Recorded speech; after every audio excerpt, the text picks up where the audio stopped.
Guys, welcome back to another video.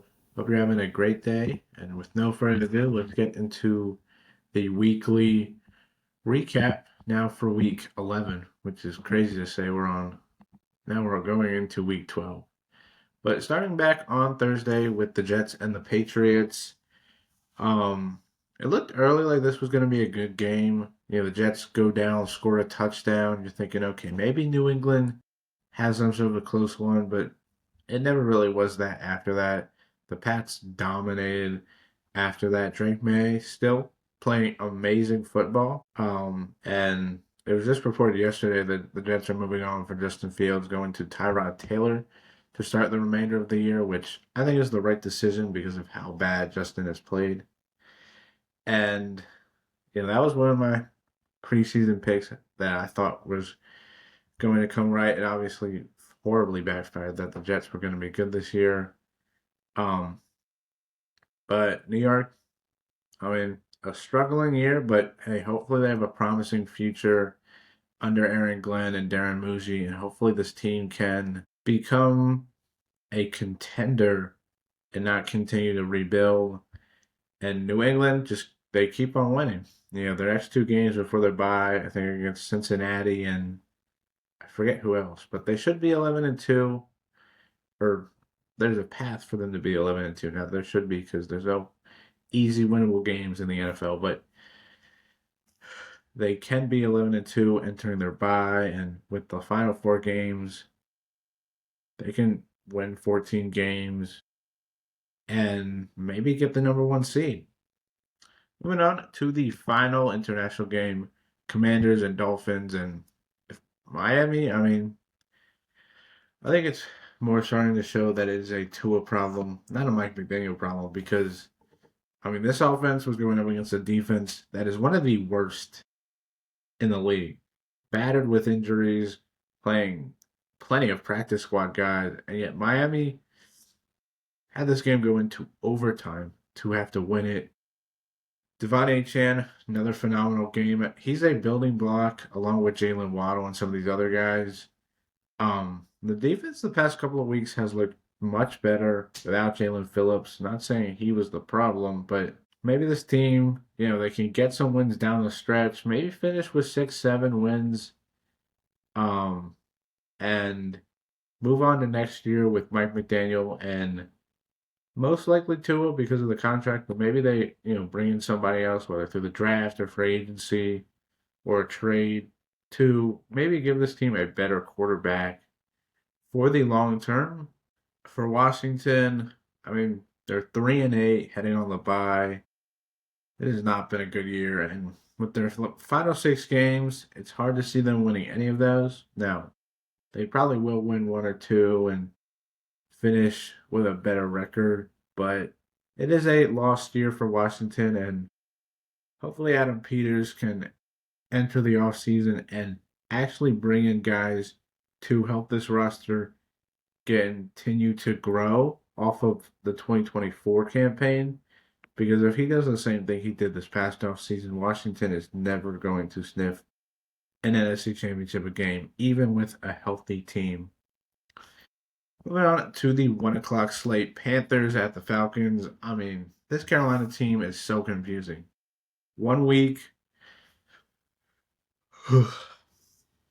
one week they look like they're going to, maybe not be a serious threat, but they can shock some people. In other weeks, they look like they are a dumpster fire of an organization. I'm hoping wins like this against the Falcons can continue, where it's like they were down early, but they came back to win this game. Now, Michael Penix did get injured and looks like he'll be out for the year. Hope best for his recovery, but I mean, you got to give credit to Bryce Young. I think he threw for the most yards in Panthers history with 448. Rico Dowdle had another good game. This defense stepped up after a poor first half to make some plays. I just hope Carolina can sustainably continue this throughout the year and into 2026 because it just seems like this team gets a huge win and we're all like, maybe this team is going to be good. And then they follow it up with like a horrible loss and we're like, okay, maybe they're not that good. And for Atlanta, it was sad to hear Penix might most likely be out for the rest of the year. Drake London also got injured. It's also sad for Falcons fans because they traded away the first round pick, and that's most likely going to be at least a top 10 pick for the Rams. They're 3-8. It has been a tough year for the Falcons. They have some winnable games coming up, so maybe they can get back on track. But it has been a tough year for a Falcons team that many people, including myself, thought could be maybe a fringe wild card team, and they just have not looked like that. I think it really comes down on Raheem Morris and this coaching staff. They need to be going after the year because they are wasting the talent on this roster, and they need to get a coach that's going to be able to uplift this roster, which is really talented. They just need the right coach. Moving on to Bucks at the Bills. Buffalo, I mean, give credit to Josh Allen. 6 touchdowns, 3 in the air, 3 on the ground. He is looking amazing. Did have 2 interceptions. Wasn't the most, perfect game for Josh Allen, but the Bills win it. They're 7-3. I still don't think they're that great of a team. Like, these types of wins kind of show that, like, the defense still is not the greatest. And unless the offense is dominating, they are not going to make a huge run to the Super Bowl. And for Tampa Bay, I mean, it might just be a wake up call that maybe Todd Bowles needs to be moved on from. I know he's been a great coach because he's reliably had this team win this NFC South and they've won playoff games, but it's just, it kind of feels like this team got off to this great start and everybody's like, okay, maybe the Bucks finally have it figured out. They're finally going to compete and be, a top 2 seed. And then they've lost a couple games. Carolina's now a half game back.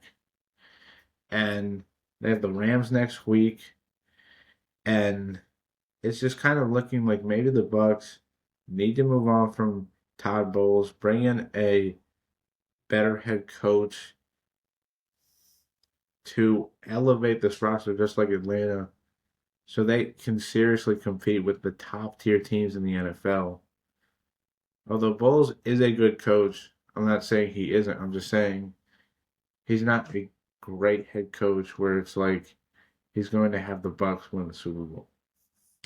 Moving on to probably one of the more surprising uh, games of the Sunday slate, Chargers at the Jags. I mean, Jacksonville, one of those teams like the Panthers where it's like one week they look amazing, like this game against the Chargers where they blow them out 35-6. The team looks impressive. Josh Hines Allen now becomes the Jags' all-time franchise record holder for sacks, which is congrats to him. Then other weeks, like last week, they get completely embarrassed. I don't know what Jags team we're going to see. I mean, there's still a path to make the playoffs because of the struggles of the Chiefs and Ravens. Like they are currently, I think, the 7th seed. So there is a path for Jacksonville to make the playoffs, and they have a couple easy games coming up against the Cardinals and Titans. So they could be 8-4 through 12 games, or through 13 weeks, but they're 12 games. But we'll just have to see for the Chargers.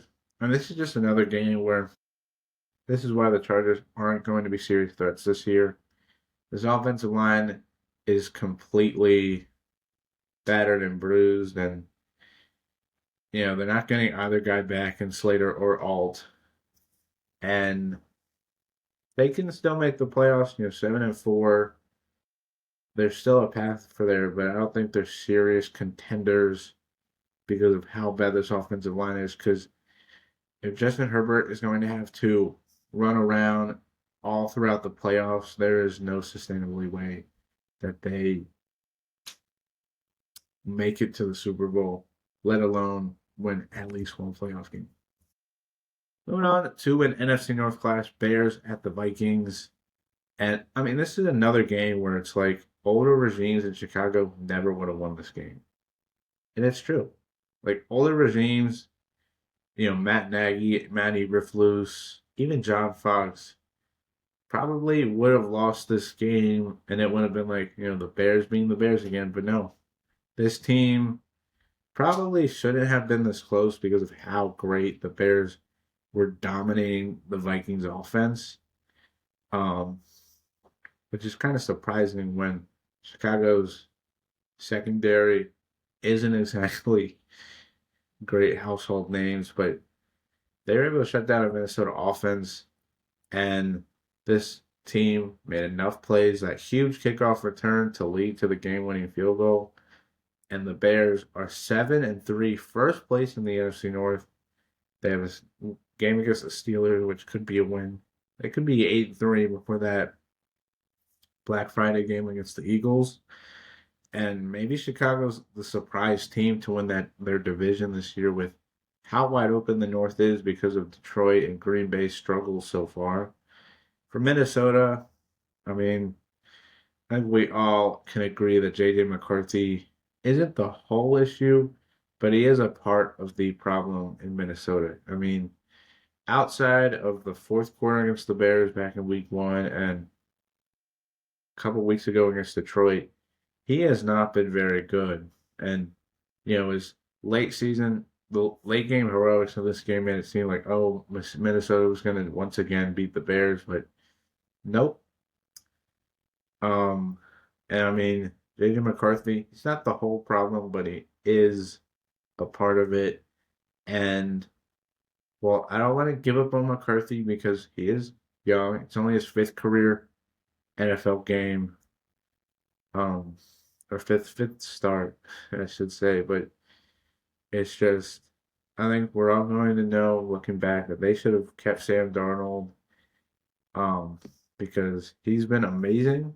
Although he did play not so great this week, but J.J. McCarthy is clearly a part of the problem. And if Minnesota doesn't get him starting to play more consistently, I think there is going to have to be a conversation if Minnesota misses the playoffs, with how talented that roster is.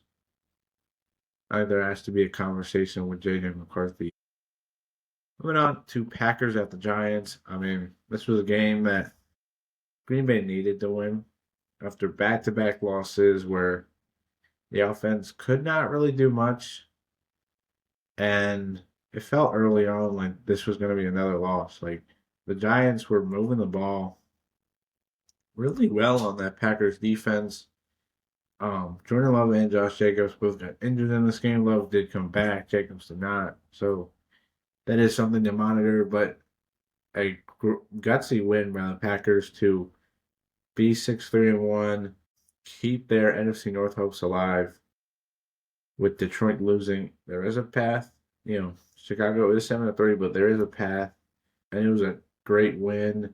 I mean, this Packers team still very inconsistent. I don't know what it is, but I just hope they can clean it up and start looking better as we get towards the playoffs. Because this team is championship worthy, but it's just if they continue, like if the offense is continually up and down, it is going to be very hard for this team to make a run. For the Giants, I mean, look, I said they were going to keep this game close with Jameis Winston in at quarterback, with Mike Kafka, the interim head coach.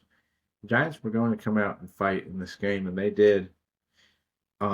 It's just, the better team won.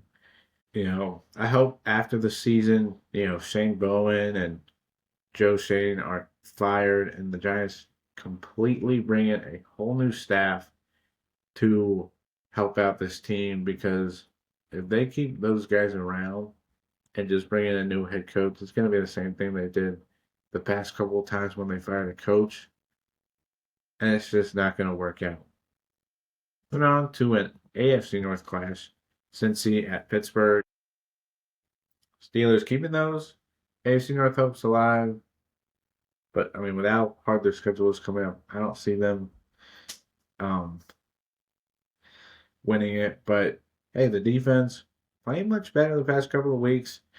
Um, getting turnovers, and if the offense is just decent. Now Aaron Rodgers did get injured, so we'll see what the status he for him is. But Pittsburgh 6-4. They have a huge game against Chicago. If they win that game, and then they have the Bills, maybe they can make a run, but we'll just have to see. For Cincinnati, I mean, this is the Bengals. I mean, the defense actually played their part for the most part. Like, if you take away the two defensive touchdowns, they only gave up 20 points. The Cincinnati defense did. It's just the offense could not do a thing. I mean, the Bengals 3-7. I don't really think Joe Burrow should come back, even if he can. I kind of see this kind of like when Aaron Rodgers tore his Achilles in 2023. Everybody was speculating he could come back, but then the Jets slowly were falling out of favor. Um, and so we waited until the next year. I think Burrow should do that. Don't risk coming back and either re-injuring it or even making it worse. Um, and the whole Jamar Chase thing, I didn't really understand. If you watch, the clip that they show, there's like it doesn't really look like he was spinning at all, and yet he gets suspended one game for doing nothing. I didn't really understand that, but let's move on to an AFC South clash between the Texans and the Titans, and I'll give credit to Houston. This offense is not the greatest, but hey, Davis Mills has came in and kept this team afloat. They're 5-5. They have a huge game on Thursday against the Bills before they have the Chiefs and the Colts. So a huge stretch for Houston to, if they want to compete in the playoffs, to um, get these wins. The defense making plays, and they're 5-5. That's all you can ask for. Maybe they pull off an upset against Buffalo. They're 6-5, and they're alive in this wild card race. Hey, if you're Houston, you just got to be happy that despite the 0-3 start, they're 5-5, and they're still alive in the playoff. For Tennessee, I mean, it's been a lost year, and it was heartbreaking to hear Calvin Ridley broke his fibula and will be out for the year. So hope he gets better and comes back even better than um, he was this year.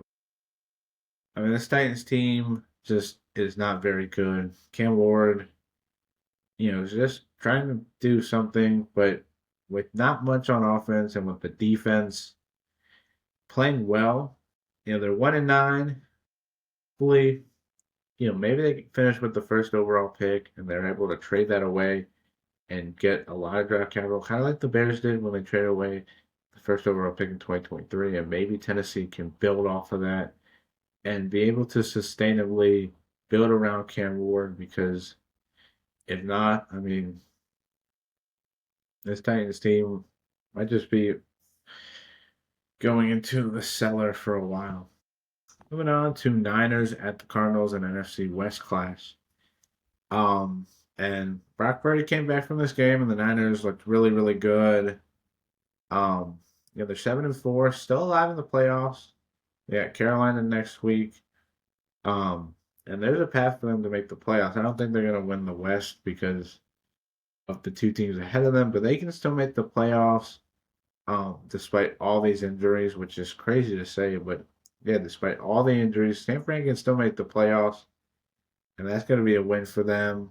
For Arizona, I mean, it's crazy. Jacoby Brissett had a record 47 completions, and the team lost by 19. They had 17 penalties. I don't know for how many yards, but I just think they're 3-7 with their final 7 games. Kind of hard to see them winning many of those. And I mean, if you're the Cardinals, you just hope that Jonathan Gannon is out the door after the season. You bring in a better head coach who can develop the new quarterback, because Kyler Murray is more than likely out the door. And hopefully this Cardinals team can finally be able to compete in the NFC West and not be the laughing stock of the NFC West.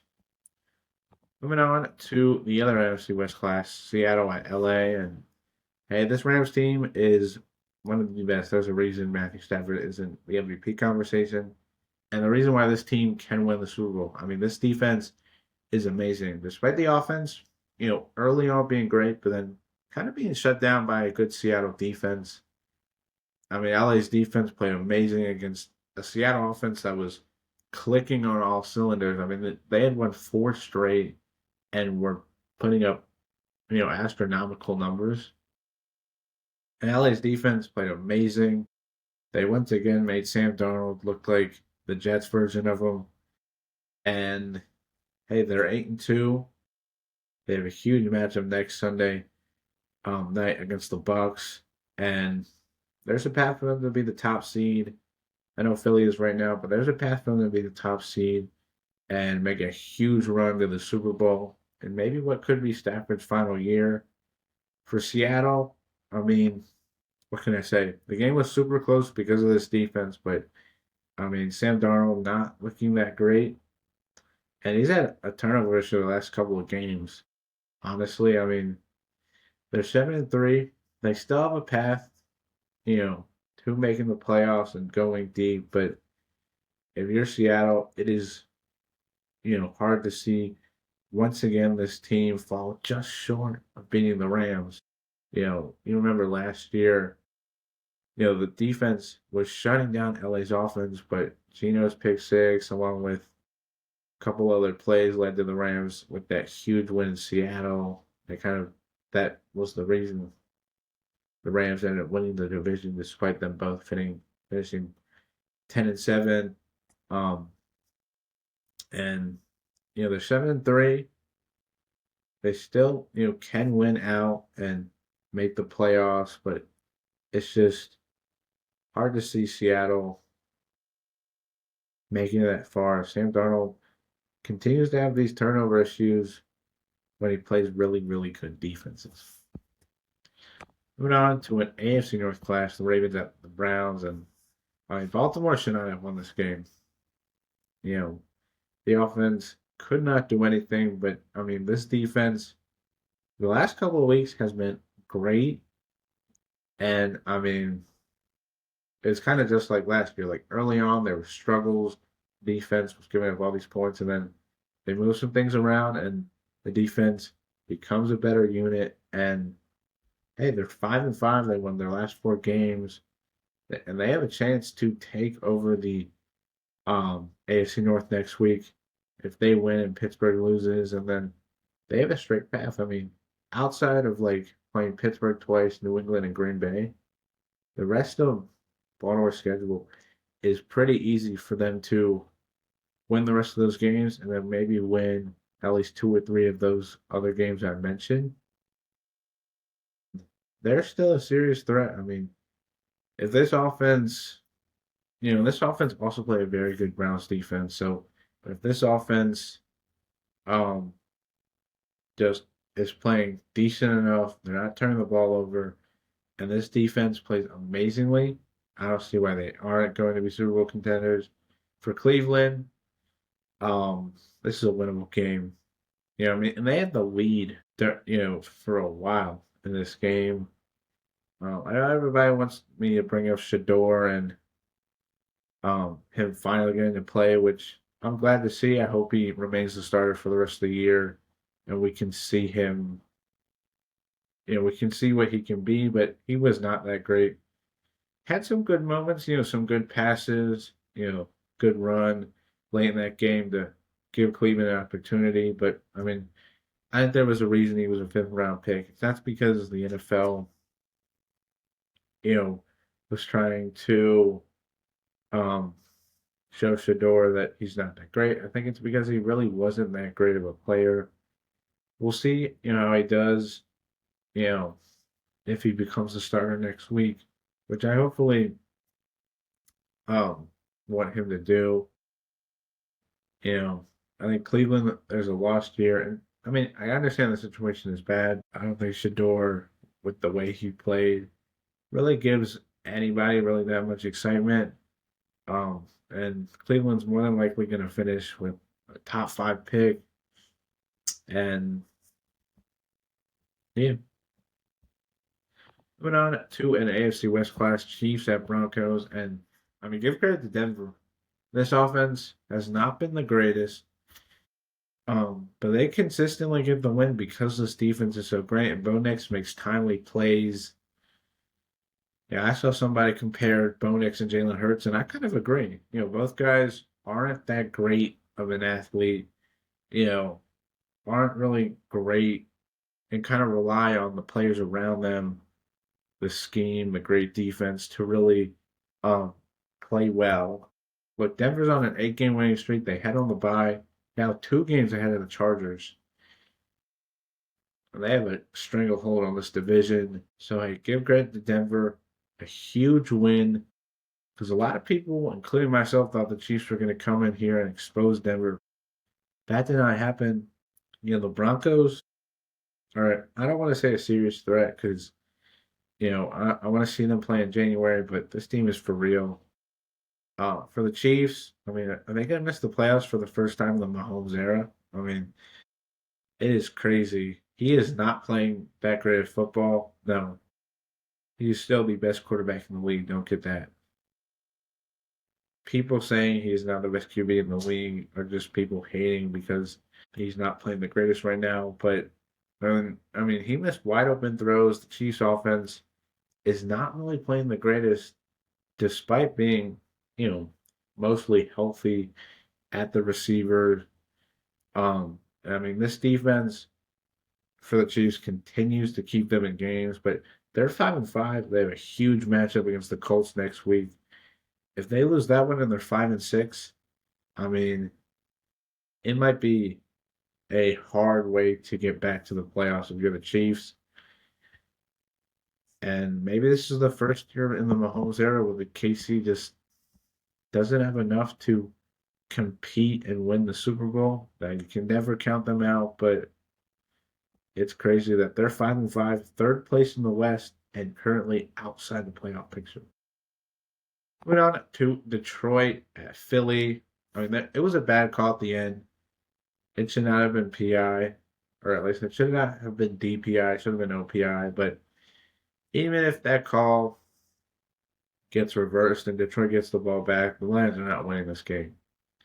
Their offense could not do anything against this Philly defense that seemingly has turned into Ohio State 2.0. I mean, these last 2 games, Philly's defense somehow went from average to like elite. Um, Maybe it was the addition of Jalen Phillips. Maybe it was getting healthier.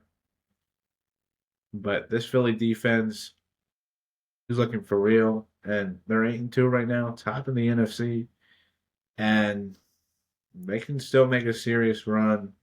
Now, I don't trust this offense, but if this defense is giving up, less than 10 points a game, they're going to win these games more than likely. And you just got to give credit to this defense for being the reason they're winning these games. And then finally, Monday Night Football, Dallas at Vegas. Um, and great win for the Cowboys after the tragic news of Marshawn Kneeland died last week. So the Dallas, yeah. So give credit to the Cowboys for getting a win here. 4-5-1. Now they have a huge stretch coming up against playoff teams from last year, so we'll see how they do. They're still in the playoff picture technically, and hey, this is a Cowboys team that if this offense is clicking, and this defense plays just average, they can win the game. Yeah, for Vegas, I mean, serious changes need to be made in the offseason. I mean, I don't want to say it's a Pete Carroll or Geno Smith problem, but those guys were supposed to be brought in to finally give finally give the Raiders a serious identity where it's like they can truly compete, but they just couldn't do that. I mean, Vegas was dominating in the first half, were down 31-9 at one point before finally getting a drive going and scoring a touchdown, but then couldn't do anything after that. Gave up a safety, tried the onside punt, which was an interesting choice. Um, and they're 2-8, last place. And honestly, if you're Vegas, you're just hoping you can land one of these top QBs because this team needs a fresh restart, and maybe a young quarterback finally can help them out. But that'll do it for today's video. Hope you guys hit the like button, hit the subscribe button, hit the notification bell to get notified for every video I upload. And until next time, hope you guys have a great day and bye.